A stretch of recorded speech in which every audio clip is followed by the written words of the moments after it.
Hi, everybody, and welcome to the Bastards post-game show. On a Friday night, the Red Sox go into the Big Apple and they take care of business by getting a win by a final score of 8-3. It was a game where it started out with some run support very early on. Masataka Yoshida with the big 3-run home run really helped Bello go into this start with tons of confidence, having a big lead, really never had to worry for the most part in this game. He was on cruise control. The bullpen, which we'll talk about a little bit with Brendan here in just a second, a little shaky. And then I also want to talk on tonight's show about the mental game a little bit. Fundamentals 101, little lesson from Brendan and I on how things go in baseball. Brendan, welcome in on this Friday night broadcast. How we doing? Nick, I'm always so happy to be back on the Bastards of Boston baseball. It really is the highlight of my season is getting to commentate after the game, doing our post game show. Going into this game, I told you Bayo was going to have a good game, and he killed it tonight. It was great. Mm-hmm. Also, the runs and the bats finally showed up. I tweeted this earlier. Justin Turner, he was 3 for 3 in the beginning of this game. The most fundamentally sound player on this team when it comes to situational baseball, not just in the diamond, but also in the box. He even if it doesn't even have to be a hit for Turner. He'll draw a walk when we need, or he'll put the ball in play when we need. And just having his bat back in that lineup is critical for this team. I'd love to see Yoshida showing up as well. I've been singing his praise a lot this season and calling for him to take a seat for a little while. He's not used to this schedule. They have a lot of young guys, and that's what we're going to talk about a lot tonight. Is they have a lot of young guys trying to adjust to a major league system, which can't be easy in the beginning. Definitely. Yeah, I'm going to have to definitely agree on that. I'm a big Justin Turner guy. If we could clone Justin Turner and make a bunch of him on this team, the guy's a winner. He's a gamer. He'll give you his all. He knows the game. He knows what he has to do. He will make a productive out. He will grab a opposite field hit to move the runner along. He'll get something going in like the dugout and prep some guys on what's coming next. So it's in a way he kind of slows the game down because he's all prepared knowing what he's going to do next. That approach that he uses, I wish was translated in some of these other guys on this team. And we're not going negative on this. It's great. They got a nice 8-3 win against the Yankees. But the one thing I want to make sure that we're being real upon here is that, yes, the Red Sox are better than the New York Yankees. Let's not all go out and get our duck boats ready after tonight's win. Okay, it's baby steps. You got the win that was done here. That does not discount losing 2 of 3 to the Not Nationals this week. Does not. So, all you people out there, or some of you, all you optimists out there, oh, yep, they're right on track. Don't worry. Blah, blah, blah, blah, blah. Slow and steady wins the race. I still have a lot to see to believe if this team is going to get to a playoff spot. Now, we might be getting a little bit of help because right now, the Astros and the Mariners are facing off. If the Astros win, that's a good thing. We want that to happen because then it would put it the lead for the wild card with just 2.5 games back.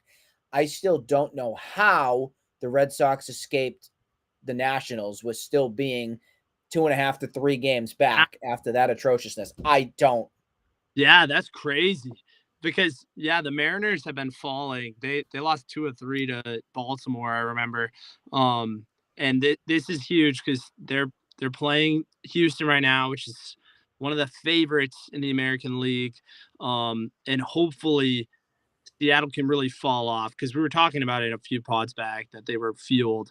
But anyways, I think it's time to look a little bit in the fundamentals. If you remember Please.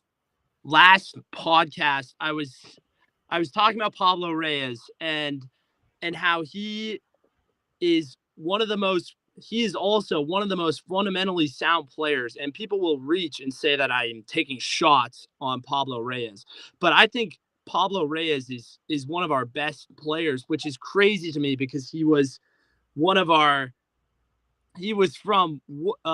triple. He was on the island of misfit toys, basically. Yeah, and you have guys that you've scouted for this role to be on this team, to be starting, and Pablo Reyes, Justin Turner are one of the most fundamentally sound players on this team. Well, why? Tell me why? Why does Pablo get that call for you? Well, based on they brought him in for his glove, and he's been perfect in the middle infield, not just shortstop, but also second base. He's filled a decent role once Trevor Story came back, and he kept his spot by being a great bat on this team.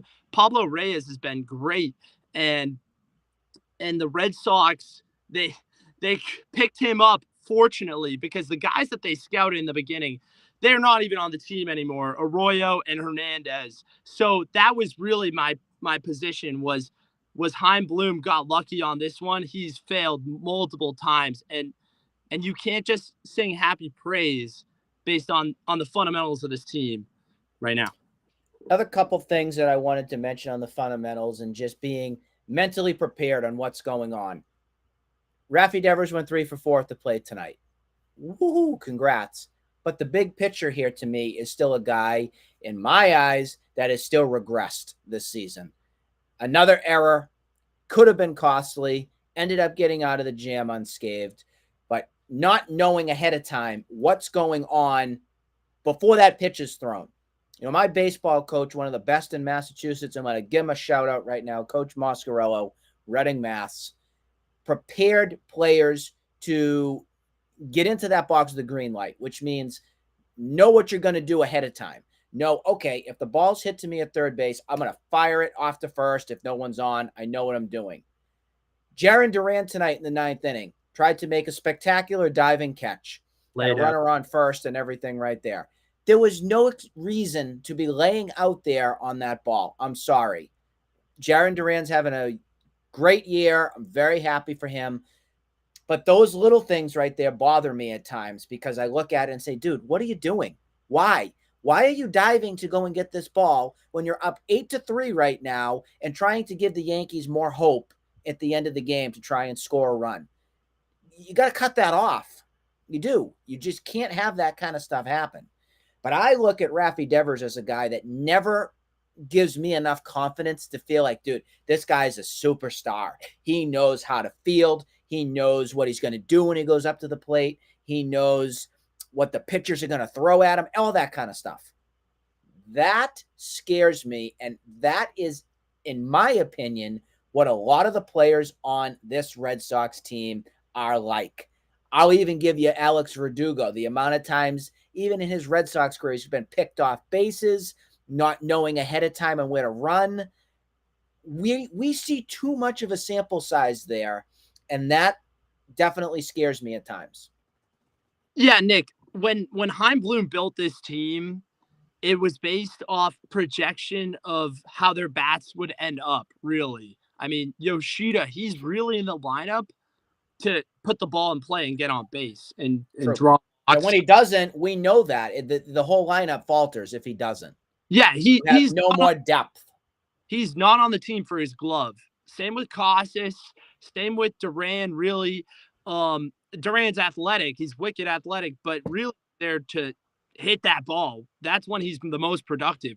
And that's why when it comes back to Chaim Bloom building the team, you lost a lot of the fundamentals. And that's why Pablo Reyes is really saving them right now. Doing a lot of good.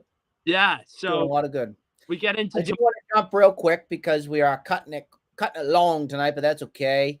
We do have to prepare for tomorrow's game with Garrett Whitlock. Garrett Whitlock. We didn't even get a chance to talk about him. Garrett Whitlock also was not very good tonight either. So I am concerned. I think he's broken. I think he needs some time. We'll see what happens. But tomorrow, for the Yankees, Garrett Cole throws up against Kutter Crawford. Who do you have in this game? Is it a Yankee win or is it a Red Sox win? We're gonna win. We're gonna sweep the Yankees. These bats, when they heat up like this, they go on a stretch where they're unstoppable. So I'm gonna ride this high right now.